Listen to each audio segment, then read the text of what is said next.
There's something nobody really prepares you for when it comes to waiting for your soulmate. It's not just about staying patient. It's about holding on when your heart is exhausted, your prayers are soft whispers, and your faith feels like it's walking alone in the dark. If you've been there, or you're still there, scrolling through wedding photos you weren't invited to, smiling through your tears while offering congratulations, then this isn't just another video. It's a gentle nudge from Allah reminding you, you haven't been forgotten. Assalamu alaikum wa rahmatullahi wa barakatuh. My beloved brothers and sisters, this season you're going through, this wait, it's not meaningless.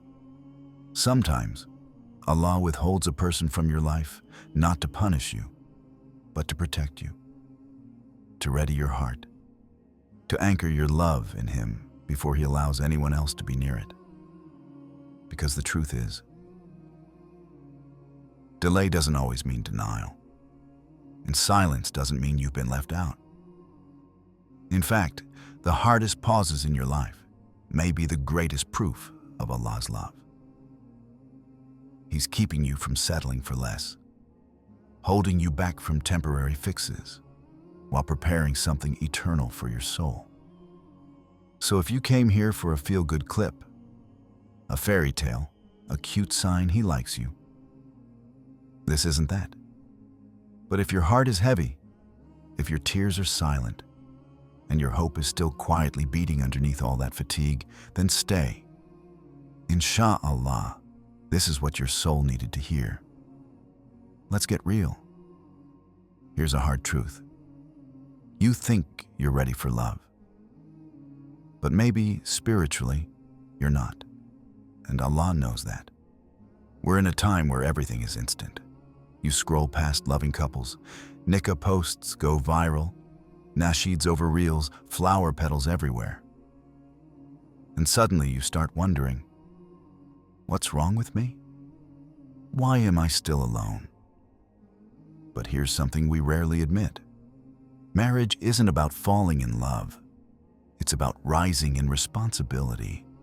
It's about walking beside someone through their struggles, supporting them in their Deen, helping them grow through past wounds, and staying when it's hard. If you're struggling to carry your own pain, how can you carry someone else's? Allah sees what others can't. He knows about your missed prayers, your inner battles, your triggers, the loneliness you try to cover up with distractions. He sees the things you've not healed from, the temptations you still trip over, the doubts you quietly hold. And He knows. If He gave you what you're asking for right now, it might overwhelm you. Or worse, it might hurt someone else. That delay you're experiencing, it might be the greatest mercy in disguise. Imagine placing a newborn in the arms of someone who can't yet stand. That's love in the hands of someone not spiritually ready. They might love it, but they'll drop it because they're not strong enough to hold it. And Allah doesn't want love to crush you. You might wonder, but can't I grow after marriage? Can't we grow together? Sure, it happens. And when it does, it's beautiful. But growth together isn't automatic. Sometimes two unhealed people don't build each other up. They pull each other down. Why? Because both were hoping the other would fix them. But no spouse can save you. Only Allah can do that. So if you're still clinging to habits you can't break, if your connection to prayer is weak, if you panic at the thought of being depended on, these aren't disqualifiers, but they are signs. Signs that Allah wants you to heal, to strengthen your reliance on Him, to purify your intentions before He gives you another person's heart to carry. Sometimes the delay isn't because you're lacking, but because Allah is preparing you for someone who deserves the better version of you. Not perfect, but honest, sincere, evolving. So if your du'as feel unanswered, if your heart aches in the quiet, if you feel stuck in this waiting period, just know Allah hasn't overlooked you. He's shaping you.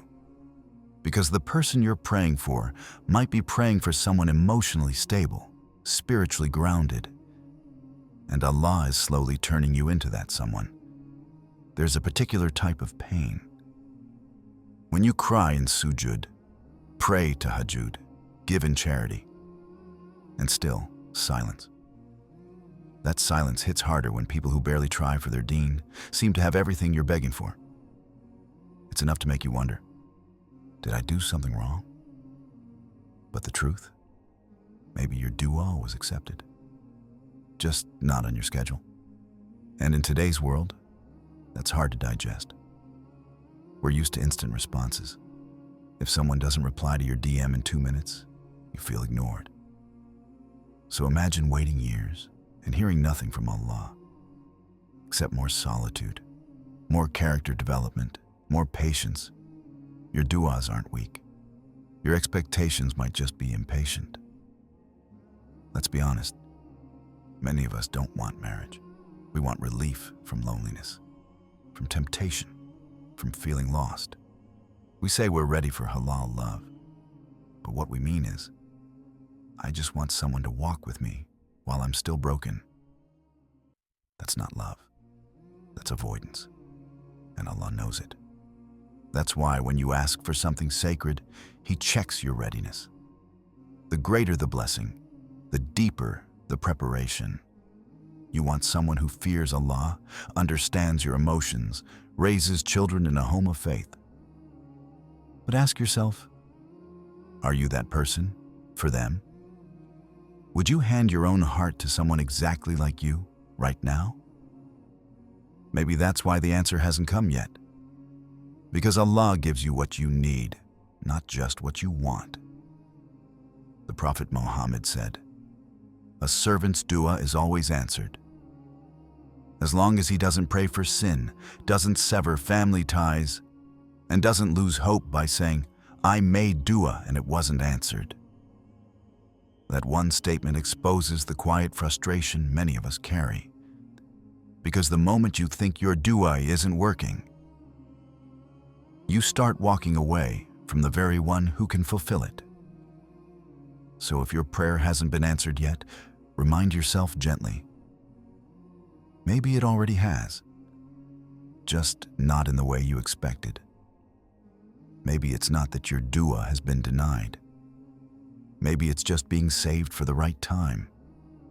Perhaps the person you're meant to be with is still in the middle of healing. Or maybe Allah is keeping you safe from a heartbreak you're not equipped to handle yet. Or maybe, just maybe, the version of you who's ready to receive that blessing hasn't fully developed yet. So don't discard your supplication. Don't lose faith in Allah's timing. There comes a point when you have to stop asking, "Why isn't this working out?" and start asking, "Why do I keep pursuing what Allah is trying to protect me from?" Here's a truth we don't like to face. Many people today are caught in a loop, chasing the same kind of heartbreak over and over, just dressed in new clothes. Same charming tone, same flirtatious habits, same disregard for your faith, just delivered in smoother conversations or more polished appearances. Especially in today's world, where attraction is marketed as everything. We're told to prioritize looks, charm, and vibes. And sadly, even Muslims fall into that trap. You meet someone who makes you laugh. They say inshallah now and then. They post a Quran quote occasionally, and you start convincing yourself, maybe this is the one. But deep down, your heart knew. The warning signs were there early on. They avoid talking about prayer. They get irritated when you draw boundaries. They shy away when you mention marriage seriously. Yet you justify it. Because you're tired. Because you're lonely. Because, for now, they make you feel seen. Let's be honest. How many of us have mistaken temporary attention for love? We get attached to moments, then break down when they end. We cry, we pray, and then we go right back to chasing the exact same emotional pattern. This is why sometimes Allah holds back your future spouse. Not because your dua is weak, but because you're not truly asking for the right person. You may be asking for the same cycle, the same chaos, dressed in a new face. And Allah, in His mercy, protects you, even from yourself. There's an ayah in the Quran that speaks to this beautifully. It may be that you dislike something while it is good for you, and you love something while it is bad for you. Allah knows, and you do not. 2216. Read it again. Because sometimes the issue isn't your sincerity, it's that your definition of good is still shaped by past pain. The Prophet gave a warning that's deeper than it appears. He said, "A person is upon the religion of their close friend, so let each of you look at whom you befriend." It doesn't only apply to friendships, it applies to emotional closeness too. Every time you open up your heart, share your secrets, get attached emotionally, you're allowing someone to influence your faith, even if it doesn't seem like it. So next time someone makes your heart flutter, ask yourself, is this love? Or is it just familiar pain disguised as connection? Because your heart can deceive you. Your nafs can crave attention and call it love. But Allah doesn't want you chasing pain with a pretty face. He wants to reset your heart, to teach you peace over passion, to show you that true love isn't found in butterflies. It's found in stillness, in clarity, in peace. So if you find yourself attracting the wrong people again and again, maybe it's time to stop chasing what feels comfortable and start asking Allah to guide you toward who's actually good for your soul. Let's slow down for a moment. Because when people say, "Why hasn't my spouse come yet?" what they often mean is, why hasn't the life I imagined arrived yet? The proposal, the dreamy wedding, the photos, the trips, the perfect children, the peaceful home. But these are just external milestones. They're focused on the outcome.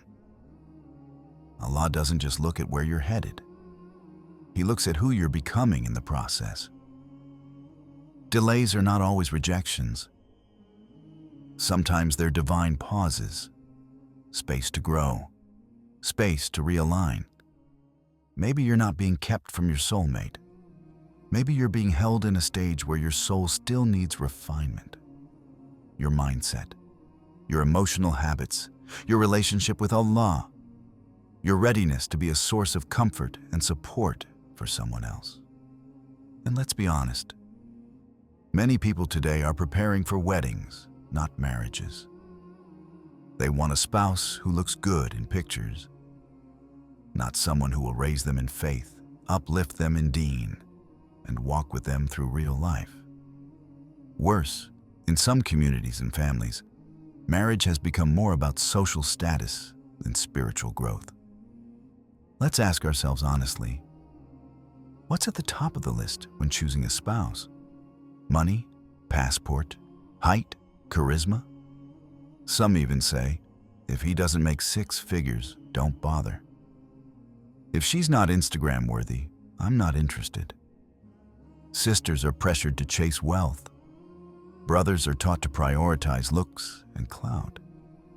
And then we wonder why blessings seem absent in so many marriages. Let's revisit the Prophet's advice. Words that should realign our priorities.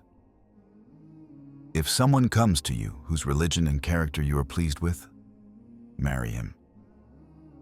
If you don't, there will be widespread corruption. Look around. That corruption is here. Sisters trapped in toxic relationships with rich but disrespectful men. Brothers turning away from modest, pious women because she's too simple. Families rejecting proposals because the home wasn't grand enough.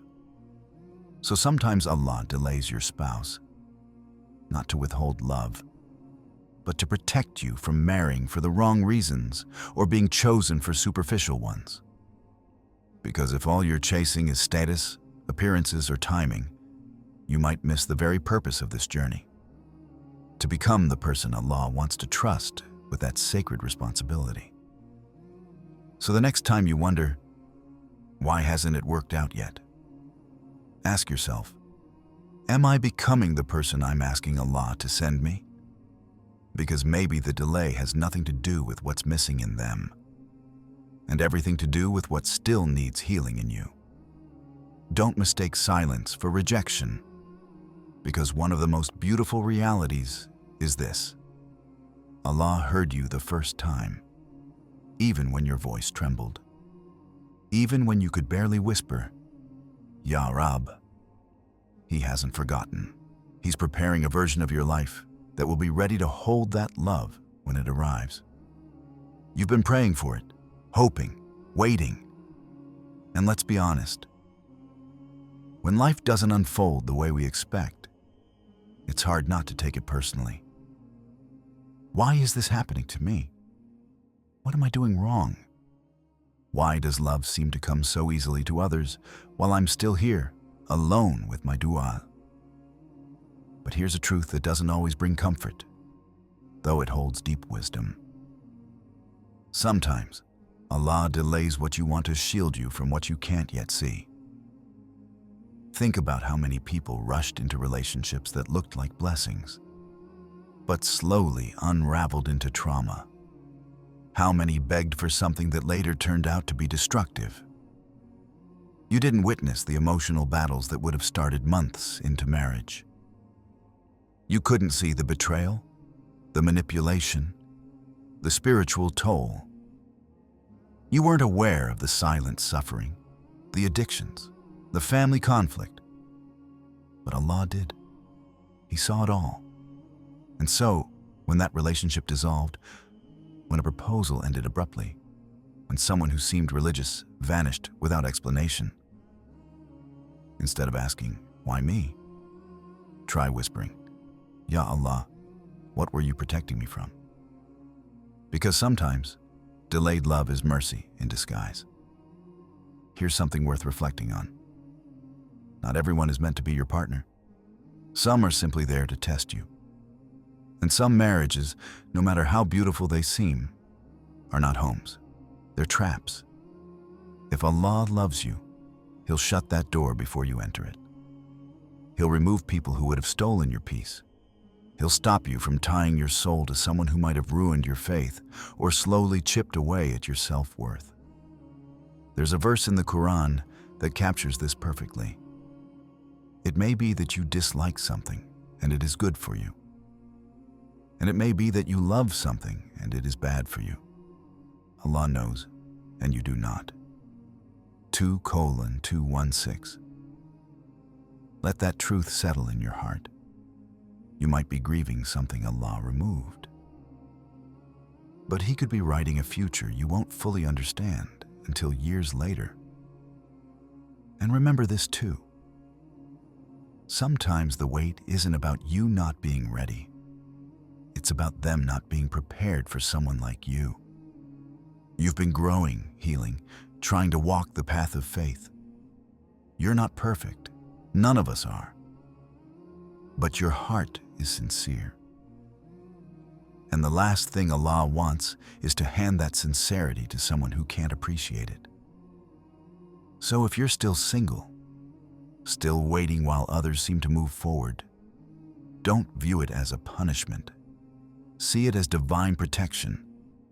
Allah is guiding you away from what looks appealing and toward what is truly good for your soul. And when it finally comes, you'll understand that every second of waiting had a purpose. Some people may not want to hear this, but it's true. Allah didn't create you to get married. He created you to worship Him. Marriage is a gift, yes. It's a sunnah, but it's not your life's purpose. And when we forget that, when we start idolizing marriage instead of seeing it as a blessing, we end up chasing people instead of chasing our mission. So ask yourself honestly, have I put my own growth on hold, waiting for someone to complete me? Have I paused my goals, my spiritual journey, my dreams, just for the idea of love? Far too many people are living like life hasn't begun because they're still unmarried. But here's the raw truth. Marriage doesn't fill emptiness. It reveals it.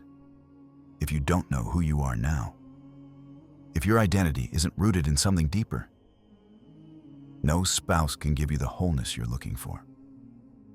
This is where many go wrong. They see the delay as a punishment, but Allah may be preserving them, holding them in place, giving them time to build an identity that's not dependent on anyone but Him. The Quran reminds us of why we were made. And I did not create jinn and mankind except to worship me. 51 minutes, 56 seconds. That's your core purpose. Not weddings, not matching outfits, worship, service, faith, sincerity. And here's something powerful to consider. For some, the only reason they turned back to Allah was because they didn't get what they wanted. If that relationship had worked out, would you still be making tahajjud? Would you still be crying in sujood? Would you still be reading the Quran with a heart that's hungry for healing? That quiet season you're in right now, that space where it feels like the world is moving ahead without you, that's where your soul is being shaped. That's where Allah whispers, "Come back to me before I bring someone to you." And here's the irony. When you do come back, when your heart finds peace in Him alone, that's usually when the right person arrives. Not to complete you, but to walk with you, to reflect your values, to stand beside you, not pull you off course. Because if you don't know your purpose, you'll say yes to anyone just to feel something. But when you do know it, you'll wait for someone who aligns with it. So if your soulmate hasn't shown up yet, maybe it's because you're still becoming the person who can hold that kind of love. The kind of love that doesn't just come with smiles and selfies, but with barakah, with peace, with whispered du'as in the dark, with companionship rooted in iman. Let's be clear. Marriage is beautiful. It's a noble act of worship. It completes half your Deen. So no, this reminder isn't meant to discourage you. It's here to help you understand the weight and stop resenting it. There's a difference between being denied something and having it delayed for your own good. Yes, waiting can ache. Seeing others get married, being asked when your turn is, scrolling through engagement posts while feeling stuck. But sometimes, that pause in your life, that season of solitude, is the sacred space where your foundation is built. It's where your strength is formed, where your connection with Allah deepens, where you learn to love without needing to be loved in return, because the kind of love that truly honors Allah, it doesn't just come when you're ready to share a home. It comes when you're ready to share a life that's built on faith. The Prophet said, "Marriage is from my sunnah. Whoever turns away from my sunnah is not from me." So yes, pursue marriage, but do it the right way. Don't let fear push you into haram relationships. Don't trade your principles for temporary companionship. And don't ever think your worth is tied to your relationship status. Maybe, just maybe, Allah is holding you for something higher. Now, before you close this page, comment this simple dua. Ya Allah, write for me the kind of love that draws me closer to you. Say it, type it. Let someone else see it and feel a little less alone. And if this reminder helped you see things a little clearer, share it. Not for numbers, but for hearts that are still quietly waiting. Because your story isn't stuck. It's just being written by the one who sees every detail and never makes mistakes.